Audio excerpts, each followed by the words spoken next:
این آودی با خطای IMRC اومده، Intake Manifold Runner Control. یعنی خطای این قطعه رو داره میده. این قطعه خراب نیست، اینا از داخل گشاد میشه، این ضعفشونه. وقتی که زیادی باز میشه دیگه نمیتونه کار کنه، این باید توی این حالت بمونه. به خاطر همین اینا اومدن یه قطعه افتر مارکت درست کردن اینجوری. این قطعه است، میندازید اینجا و میبندید، یه واسطه داره بین این دوتا، بسته میشه. این دریچه رو نمیذاره زیاد باز شه، توی این حالت نگهش میداره. این خطا، این ایراد برطرف میشه،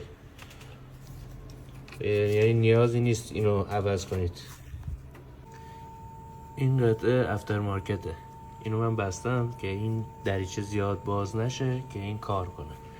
الان استارتو که میزنم شروع میکنه به کار کردن.